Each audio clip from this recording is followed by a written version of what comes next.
Today we're going to be talking about angle measure. Okay, so our first thing that we're going to be talking about is array. An array is a new geometrical term for us.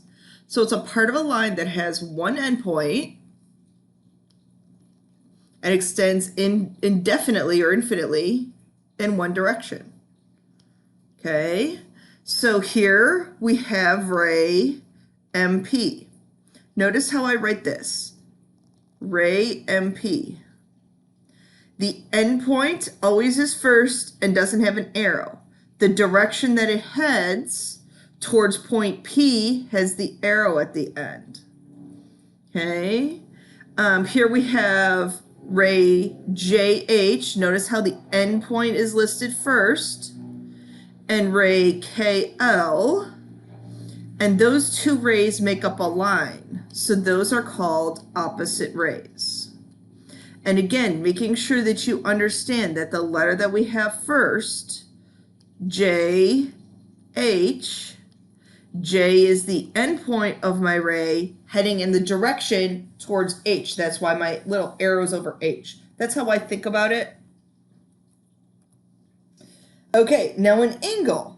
An angle is formed by two non-collinear rays that share a common endpoint. So we have an angle here. So we have a vertex, which is at X. We have side XZ. We have side XY.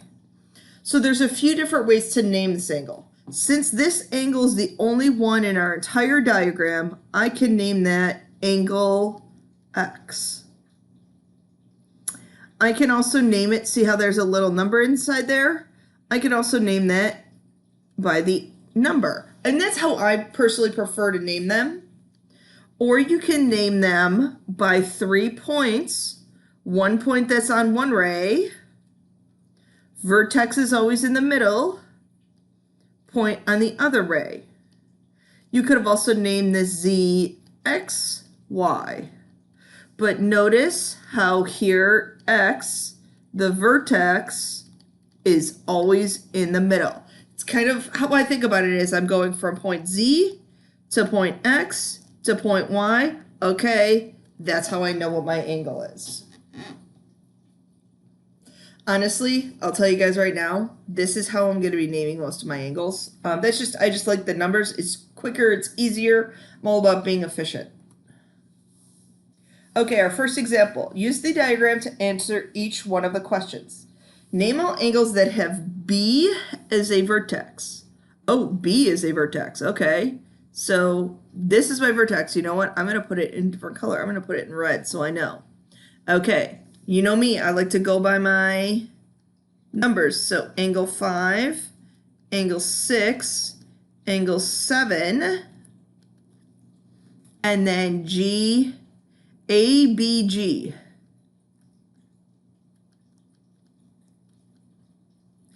It's something I didn't highlight on the last screen. This little, it's not a less than sign. Sometimes I use that on my keyboard, but it's like an angle sign. Or it is the actual angle sign. So one side is straight and then it goes up on a little angle. You could have also named ABG, G, I wrote the wrong letter first. GBA if you wanted. Name the sides of angle 5. So angle 5 is this angle here. So its sides are BF, ray BF, and ray BG.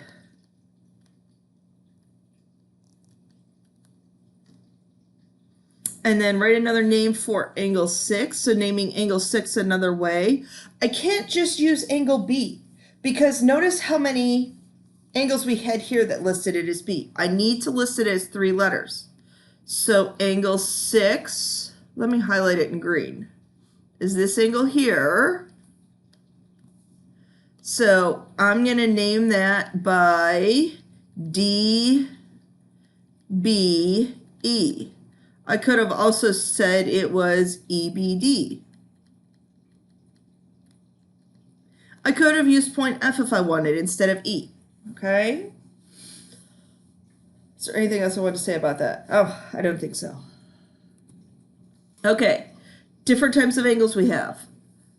If you have this little rectangle in here, that's going to tell me I have a right angle, and that is a 90-degree angle.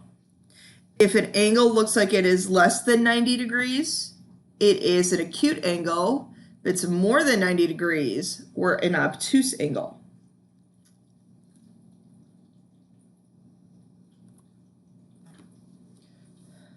Classify each of the angles as right, acute, or obtuse. Now our book has us pull out protractors. I'm not going to have you guys pull out protractors for this, but angle TYV. TYV. Well, okay. I'm gonna kind of want you guys to know a little bit more geometry than I've taught you.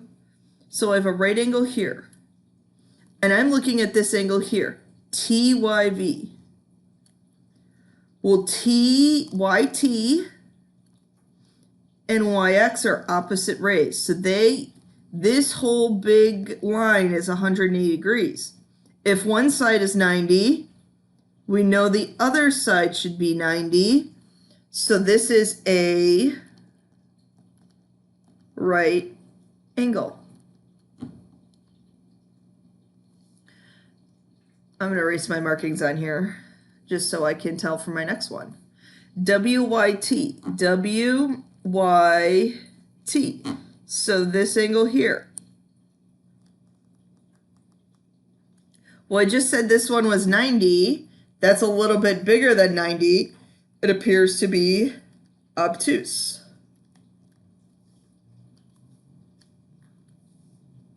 And lastly, TYU.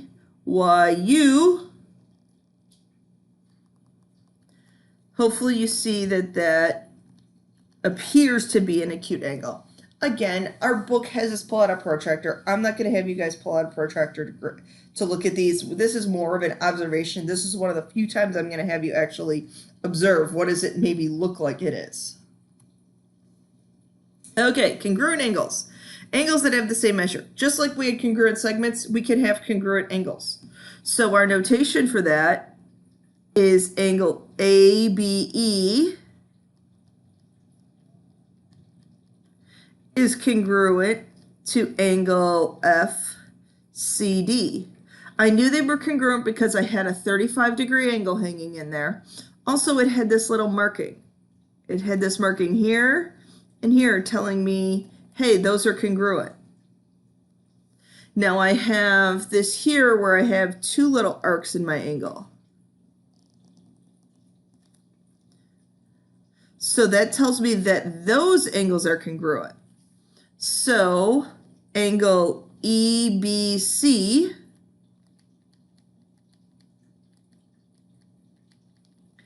is congruent to angle BCF. Now for me, these letters get jumbled around in my head. Okay, it's a lot. If you ever want to put a little angle number in there, you could say angle 1 is congruent to angle 2. You just have to have new numbers for every number you put in. Okay, and I know that's not a measure of an angle because there's no little degree symbol next to it. Okay. Angle bisector. So an angle bisector is a ray that divides an angle into two congruent angles.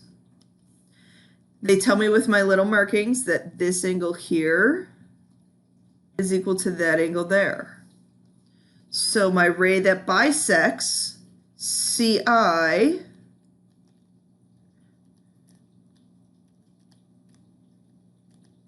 bisects my big angle HCG,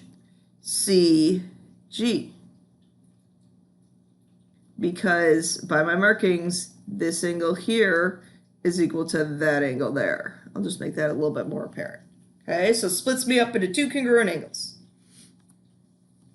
Okay, PT is the angle bisector of RPS. Find the two angle measures not given in the figure.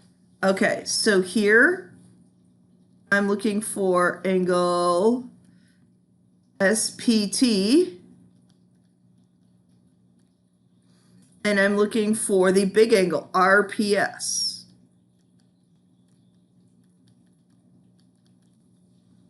Okay, so if PT is my angle bisector, this is the angle bisector.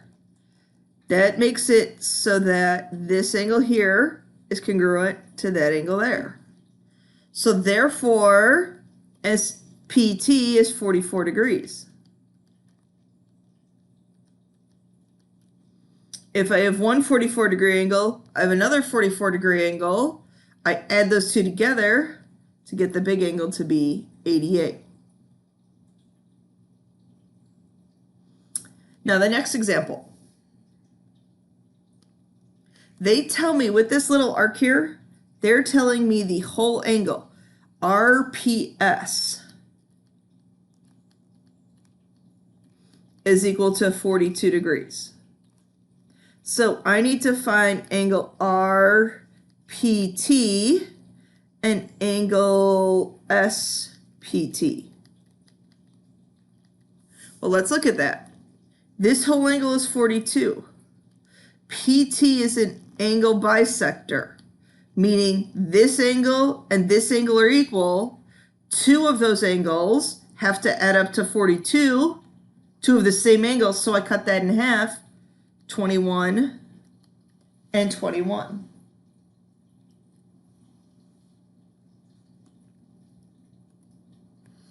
Okay, example 4. BT bisects angle ABC, find the value of x. So BT bisects this angle, so therefore I know this angle and that angle are congruent. So 3x plus 13 is equal to 5x minus 7. I subtract 3 from both sides. I add 7 over. X equals 10. Now remember, I just had us find x. I might have us find these angles. I might have us find angle ABC, where you would then just have to plug in x back in. Same thing here, okay?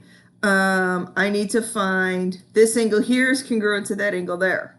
So 12x minus 7 is equal to 5x plus 28. I subtract 5x from both sides. I add 7 to both sides. X ends up equaling 5.